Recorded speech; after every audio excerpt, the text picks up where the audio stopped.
Existe uma cena que poucos param para pensar de verdade.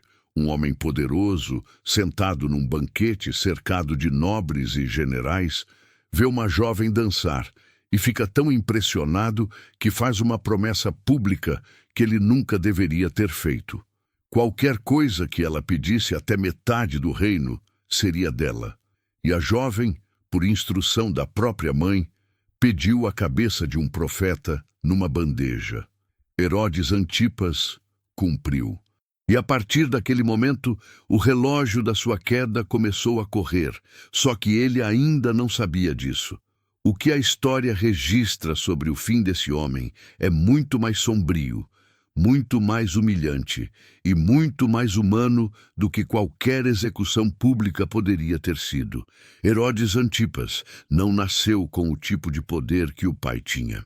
Herodes, o Grande, seu pai, era o homem que reconstruiu o Templo de Jerusalém numa escala que deixava os próprios romanos de boca aberta, o mesmo que ordenou o massacre dos inocentes descrito no Evangelho de Mateus. Quando ele morreu, por volta do ano 4 a.C., o seu reino foi partido em pedaços e distribuído entre os filhos.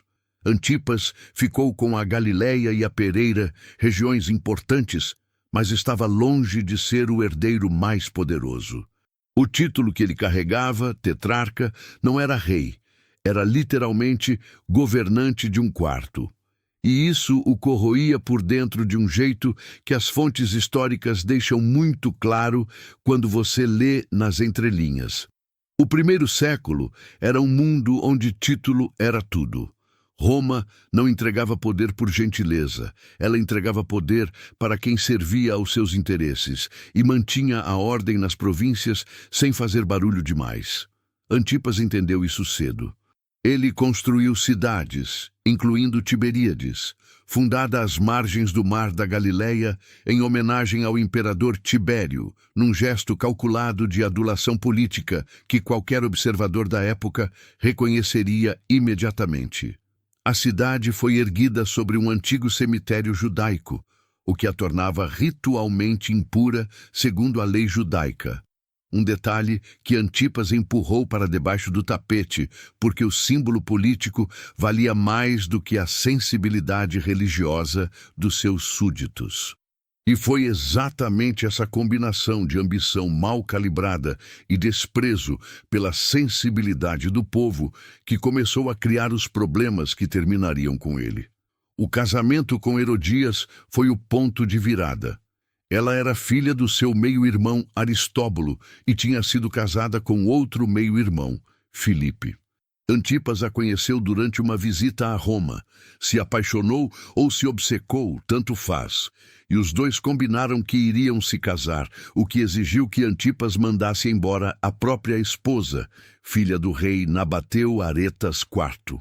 Aquela mulher repudiada voltou para o pai, e Aretas IV nunca esqueceu. Esse detalhe, que parece secundário num primeiro momento, vai reaparecer no fim da história de Antipas, com uma força que poucos esperariam. João Batista chamou esse casamento publicamente de ilegítimo, citando a lei judaica, e Antipas mandou prendê-lo. Não matou de imediato porque temia a reação popular. O profeta tinha seguidores demais. A morte de João Batista não foi um ato de crueldade premeditada, pelo menos não da parte de Antipas. Foi um constrangimento político que ele criou sozinho, numa noite em que o orgulho falou mais alto do que o julgamento.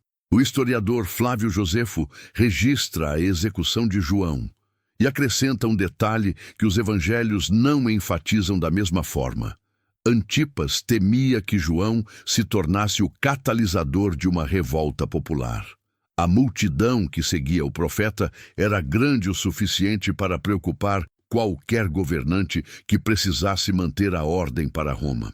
Então havia dois motivos sobrepostos: o pedido de Salomé no banquete e o cálculo político frio de que um profeta morto é menos perigoso do que um profeta vivo e preso que pode se tornar símbolo de resistência.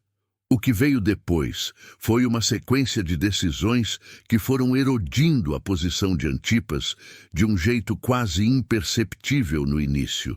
Quando Jesus começou o seu ministério público na Galileia, o território exatamente de Antipas, o tetrarca ficou nervoso.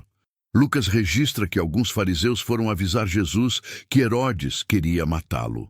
A resposta de Jesus foi dura e direta. Chamou Antipas de raposa, um insulto carregado de significado no contexto cultural da época. Alguém astuto, mas pequeno. Alguém que age nas sombras, mas não tem grandeza real. Aquela palavra chegou aos ouvidos de Antipas e ficou lá. O encontro entre os dois aconteceu durante o julgamento de Jesus, quando Pilatos, descobrindo que o acusado era galileu e, portanto, jurisdição de Antipas, mandou Jesus para ele. Era uma jogada diplomática de Pilatos para não ter que tomar uma decisão sozinho. Antipas ficou animado porque queria ver um milagre, como se Jesus fosse um prestidigitador ambulante. Jesus não disse uma palavra sequer para ele. Nenhuma. O silêncio de Jesus diante de Antipas é um dos momentos mais pesados dos relatos da paixão, quando você entende o contexto, porque, na cultura do primeiro século, negar a palavra a alguém em posição de poder era a negação da legitimidade daquele poder. Antipas devolveu Jesus para Pilatos, tendo conseguido exatamente nada, e o texto de Lucas observa, quase de passagem, que naquele dia Antipas e Pilatos se tornaram amigos, tendo sido inimigos antes. Uma aliança construída sobre o fracasso compartilhado de lidar com um homem que não se encaixava nas categorias políticas de nenhum dos dois. A queda de Antipas começou a acelerar quando seu sobrinho Agripa, irmão de Herodias, chegou a Roma e conquistou a confiança do imperador Calígula, que havia assumido o poder após a morte de Tibério em 37 d.C. Agripa recebeu de Calígula o título de rei, aquele título que Antipas nunca conseguiu, e voltou para o Oriente com o cetro que o tio havia desejado a vida toda. Herodias não aguentou. Ela pressionou Antipas a ir a Roma pedir o mesmo título ao imperador, e essa decisão, tomada sob pressão da esposa ambiciosa pela qual ele havia destruído o primeiro casamento e mandado matar um profeta, foi a última jogada errada de uma sequência longa de jogadas erradas. Agripa soube da viagem, antes mesmo que Antipas chegasse a Roma. Enviou mensageiros ao imperador com acusações formais, dizendo que o tio estava acumulando armas suficientes para equipar 70.000 soldados e que mantinha correspondência secreta com o rei Parta, inimigo de Roma. Calígula chamou Antipas para responder pessoalmente às acusações. Antipas não conseguiu refutar os números, porque o arsenal existia, tinha sido acumulado ao longo de anos como precaução política. O tipo de coisa que qualquer governante sensato fazia nas fronteiras do Oriente. Mas na hora errada, diante do imperador errado com o acusador certo, aquele arsenal virou prova de traição. Calígula removeu Antipas do cargo, confiscou seus bens e o mandou para o exílio. A cidade escolhida foi Lyon, na Gália, o que hoje é o sul da França, um lugar tão distante de Jerusalém quanto o exílio romano conseguia ser sem empurrar alguém para o fim do mundo conhecido. Flávio Josefo registra que Calígula, numa demonstração estranha de respeito pela família, ofereceu a Herodias a possibilidade de ficar com os bens e permanecer no Oriente, já que ela era irmã de Agripa e o favorito do imperador não seria prejudicado por causa do marido. Ela recusou. Disse que não podia abandonar o marido na adversidade. Foi para Lyon junto. Há algo nesse gesto que a história não costuma destacar. A mulher que havia instigado a morte de João Batista, que havia pressionado o marido a buscar um título que resultou na ruína de ambos, escolheu o exílio voluntário quando não precisava. O que isso revela sobre ela é uma questão que as fontes deixam em aberto.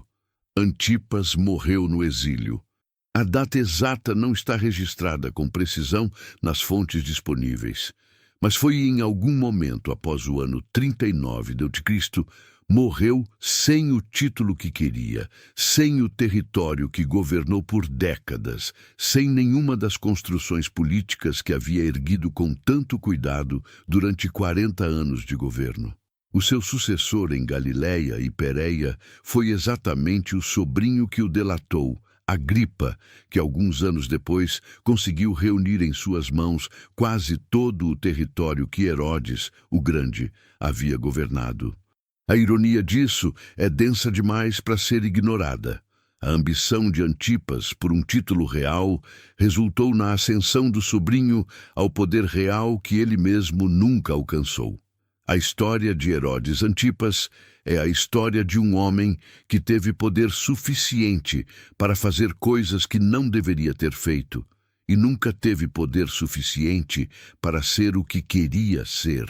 O profeta que mandou executar anunciava um reino que nenhum tetrarca, nenhum rei, nenhum imperador poderia constituir ou destruir.